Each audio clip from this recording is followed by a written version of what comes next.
was 19 years old when I met Cesar Chavez on the UCLA campus, and I heard him talk about his life and what he was going to do with it, or what he was doing with it, which was dedicating his entire life to improving the lives of farm workers. And when, I don't know, the Catholic in me heard that, Yeah. Here's a real Catholic. You could say all this really great stuff. I want to dedicate my life to help people, but if you don't show it through your actions, then it means it's pretty useless. And so after his speech, I approached him and I said, I would love to work with you. And then he said, well, we need artists to get the word out. So little did I know I was going to work so hard for so long. Because it was demanding work. It was, and because it's a union, it was not an arts organization. He would say, I need this 30 by 30 foot banner done. And he would give me like short notice, like 2 weeks notice to do something that big. And before that, did you have experience doing like, I guess, political art or I guess, because a lot of it's like, because I do graphic design too, so I realize how important graphic communication is to send the message, whether, especially political messages and getting people to come and mobilize, like, were you kind of new to that dynamic of like the graphic communication part of it, as opposed to just like, just creating off? I think, I was new to it, but when at UCLA I noticed, well, even to get into UCLA was a challenge because I was accepted to the university, but I was rejected from the art department. So I went into, I don't know what, it's so weird, I feel like sometimes that like some kind of spirits guide you in a way, because I went into the planning office on the UCLA campus and I got the ethnic breakdown of the entire fine arts department, which is dance, theater, graphic arts, which I was part of, anyway, it's five sections inside the art department, and of those, like there was 700 and some students, but like there was only 30 people of color, and the whole freaking thing. So I go into the dean of the art department, Dean Speroni, real famous guy. I didn't know who he was. He's the one who translated all of Michelangelo's writings in from Italian to English. And so anyway, I walk in his office and my brother Ricardo was with me, and he looks just like me. We look like twins, he's a year older than me. And we go in the office and I showed him the ethnic breakdown. I go, look how unfair this is. And then he's looking at me and he goes, what do you mean? And I go, well, I was rejected from the art department, accepted to the campus, but rejected from. And so he says, why do you think it was? I go, because it's racist, that's why. Yeah. And then he looks at it and he goes, oh, it does look like there's a problem. Anyway, then I got him to start talking about when he came to this country from Italy, he couldn't get a job anywhere, he couldn't find a housing in Westwood. I don't even know what that experience is, housing. I grew up in government housing. So anyway, he got me in there a week later. I got accepted. But the whole time my brother's telling me to calm down, Barbara. I go, hey, I have nothing to lose. I'm not in there, Yeah. And so I think when you have nothing to lose, you're stronger. Yeah. You know what I mean? As opposed to like you have all those things where if you say something, you might be judged, or they might make a judgment on you based on what you say. But anyway, so I got in after that. But from that point on, I realized that you have to be able to put up a good fight, not just fight for the sake of fighting, but you have to. Like I had documentation in my hands.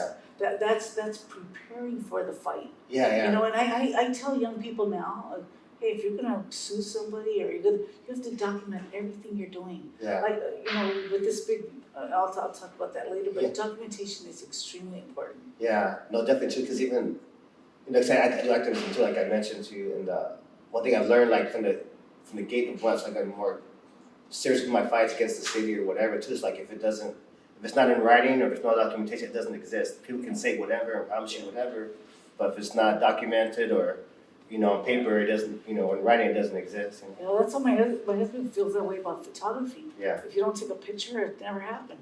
Yeah. Who could say it happened? Yeah. And there are people now who are, because of the social media and that, what is that special, where they could impose another person's face on top of your face. AI. AI. Yeah. Well, because right now, even 10, 15 years ago, the portrait I did of Dolores Puerta wound up at the National Portrait Gallery. They purchased it, and it was a Latino curator who actually and a Chicano, really cool guy, that also selected it to be part of their permanent collection. But their boss, who was an Anglo woman, said to me, "Oh, were you inspired by Shepard Fairey's whole portrait?" And then I go, "No, I did my portrait before his." Audacity. Plus, I was on a panel with him in Santa Monica at Bergman Station at a gallery, and he kept making comments about it. He said, "Wow, it's a really beautiful portrait." Then about 5 minutes later, "I like the text, the colors." He was doing this whole analysis, and I was thinking it was kind of odd. Then I see the whole portrait. Go, hell, oh my God, there was a similarity. And I saw the picture too. I was going over, some of your work. I was like, wait, this is older than this, but it reminded me of. Yeah, because he's an appropriationist. Yeah. He would get mad if he heard me say that, but I don't care. I mean, even I would say that to his face. No, but he's done that with Rupert Garcia's work, who's related to Dolores by marriage, Dolores' nephew. He did a portrait of Angela Davis. Man, Shepard Fairey ran with that same exact image, same colors. I mean, come on, be a little creative, Yeah. You're an artist, and maybe you could do your interpretation of that, but not the exact copy. Yeah. I think when at UCLA too, I noticed in the art department there were really good artists that I was good art teachers. I was so fortunate to have. Jan Stussy, this one art teacher who was really everybody said, "Don't take his class, he's so demanding." And sure enough, he was demanding.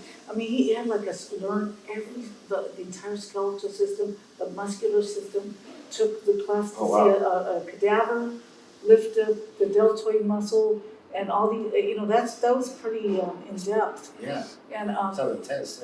he was a good teacher. He was a really, I remember he had us grade our entire portfolio, and then he would talk to you about what he thought was, whether he agreed with you or not. If you gave yourself an A, he said, "Well, it's not really an A, it's more like a B." Or he would tell you why. But that guy was such a good teacher. And I had Gary Lloyd, another really good teacher, and all my teachers. I didn't realize how much they impacted my ability to think about art and to create art, because they were so good. Yeah. And they were one that Jan Stussy told me one day. He goes, "Barbara, I know you think I was hard on you." I was going, "Yeah, I think so." But he said, "It's because you're good." He goes, "The problem is you're good."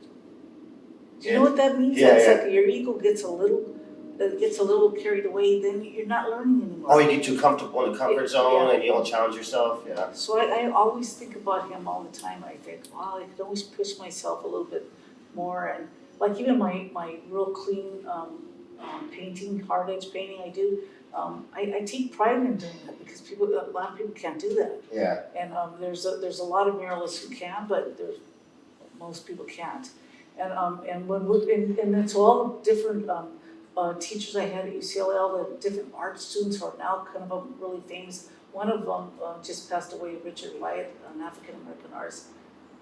Great artist. He was a great artist. He did the mural at Union Station. At the very end of the station, if you turn around and you look up, it's a huge mural that he did up there. And he was just so good. We sat next to each other all the time in art classes at UCLA, and we always were so conceited, because we would say we're better than half the teachers, but he just passed away 4 days ago or something. What are some other notable artists that you can think of from the West Side growing up, or that might exist now, or that might be coming up? When I was at what school was I at that time?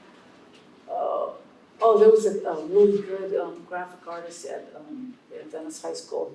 Anthony Stevenson, now he's in New York. He's a very successful artist. But him and I, in junior high school, we were both selected to get an art scholarship to Otis for the summer program. And my mother made me turn it down, because young ladies don't go on the bus to downtown LA. And I was really upset about it, because I thought I would have really benefited from going. But there's Mei Sun, is a Chinese American artist who does a lot of public art. All over the city. She did the one in the Culver City City Hall. She did the outdoor installation there. She's really well known. She's a nice human being. Yeah. On top of that, she also went to UCLA, and I think both of them studied art at Otis also, both of them. Okay. Richard White and May, and so Richard White and May actually did projects together. They did the Robert F. Kennedy stuff Oh outside the school, and wow. And they're based on the west side, or they're? yeah. Oh wow. And so and I don't know too many Chicano artists that there was a guy at UCLA, Procopio Palacios. He was. Really I think I heard of him before. Yeah. He was really good. He was like several years older than me, but we both worked on the Chicano newspaper at UCLA together. He preceded me. He's maybe 4 years older than me or 3 years older. But he did a lot of really good art. Yeah. That guy was very good. Yeah, we're doing next week or so. We might be doing an interview with Danny Alonso. Oh yeah. Yeah. Okay. Wow. I don't know him real well, but he grew up in the projects too, right? No, he grew up in Santa Monica. Oh, he grew up in Santa Monica. He did the whale murals on Ocean Park. Oh, okay. He did that one. Yeah. There's a lot of artists that sometimes it's weird. Like the artist who did all those trees on. She was an Anglo woman, but she did the trees on Lincoln Boulevard. It's now the Michelle and Barack Obama Center. Oh yeah, yeah. And Oh yeah. all these trees, you know. And the sequoia background, yeah. And she now is living somewhere back east. Oh yeah, I love that piece, yeah.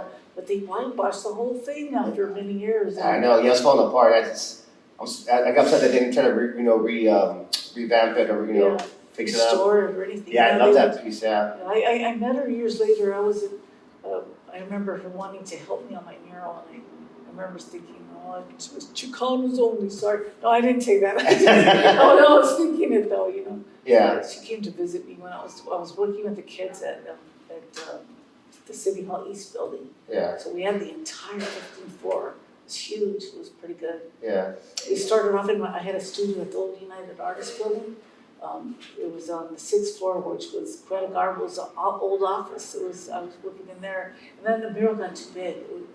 There was 44 by 8 feet panels, so I needed a bigger space, so we moved to City Hall. So I mean, during some of your journey in art, have you what are some of the things that you noticed in terms of some of the major differences between Chicano art and let's say the common Anglo or the differences in art styles between different cultures, as far as maybe themes or styles or messaging? Well, I did notice that the more cultural specific murals or political murals would always somebody would be very critical of those kind of murals. But when I did my first mural, I was 19 years old. I did it at the Veterans Memorial Building. And at the time, the director was Sid Cronenthal, who was a real powerful guy, a cultural affairs department guy, and they named a park after him in Culver City, Sid Cronenthal Park. But he gave me my first mural job, and it was something like 8 by 25 feet, and it was a semicircular wall. And the kids, it was a teen center, so all the kids from the projects worked on it, and kids who lived around that area lived on it. And it was basically about education. So it wasn't really Chicano specific, but it was a lot of brown faces. Nice. So it was and then after so many years like that, I think maybe it was up there for 25 years or something that somebody whitewashed it. Oh wow. So, I'm sure if they took the paint off, you could still see it. It was. Did you get any pushback at the time about having brown faces in your mural? No, they weren't about to do that. No, but it was but they liked the idea that all the young kids were working. They saw how that was beneficial to them. It made them look good, and then the kids loved it. They loved working on it. So. Yeah, that's great. I wound up with the newspaper, so I'm wearing bell bottoms in the newspaper. You have photos of that? Yeah. Oh, I can send you that. I'll send you. Yeah, definitely. I mean, it just looks so funny, the bell bottoms. You kind of touched on working on the your journalistic work in college. Was it a Chicano publication? Yeah. It was a student Chicano publication called La Gente. The black students had Nomo newspaper. It was called Nomo. And then I forget the Asian one had one. There was a Jewish newspaper. And so I was the first female editor of the Chicano newspaper. It was in existence for 20-something years. And then I said, wait a second, how come there's no women? So I ran for the to be editor, and all the guys quit. They all just like quit, everybody. After you got. Yeah, after I got it, because it was a communications board that selected me, and they weren't used to that. They couldn't believe it. So I knew all those guys. Yeah, and I said, "What is your problem?" You know. So, but they came back. You know, Mario Flores and.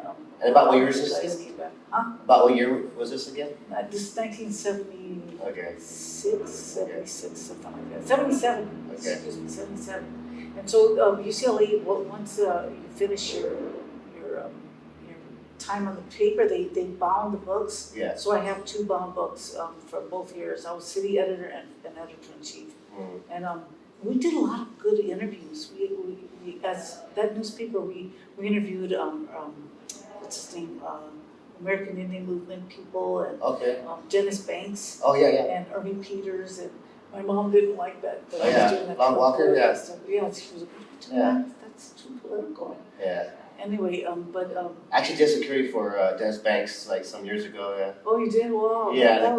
Those I really liked working with them. It was really good. My sister, she was also, when my sister passed away, I found in her many boxes, she was a pack, but there was a big patch that said support of American Indian Movement. So I now have it, you know, and that's, I lost mine. Yeah. And so here I have it now. I'm so happy to see that.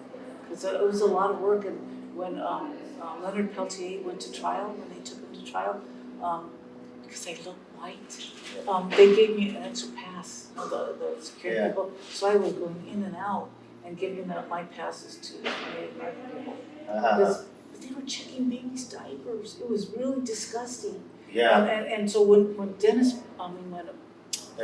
Leonard Peltier was on the trial, on the stand, he was shackled, and I had a sketchbook and I was sketching him. Oh wow. And so this lady leans over and she said, "Wow, did you just do that?" And I go, "Yeah." And she goes, "Oh, it looks just like him." Anyway, it was Buffy St. Marie, so I gave her the drawing. You know who she is? Oh, you gave it to her? Real famous singer. Yeah. Because I think she did a lot of really good stuff with her celebrity status, you know.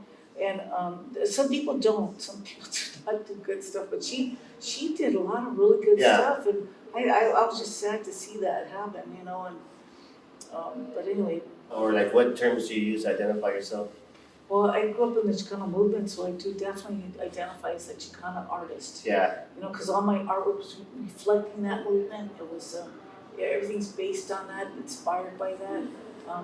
Not just Cesar, because I liked all the people that worked with Cesar. They were all really good people.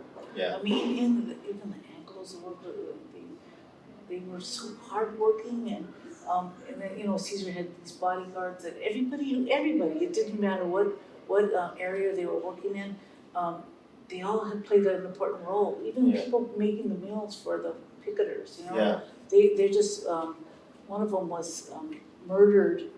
She was really close to Cesar, and every time Cesar came to LA, he'd stay at her house, and she lived near Montebello, and someone broke her house and murdered her.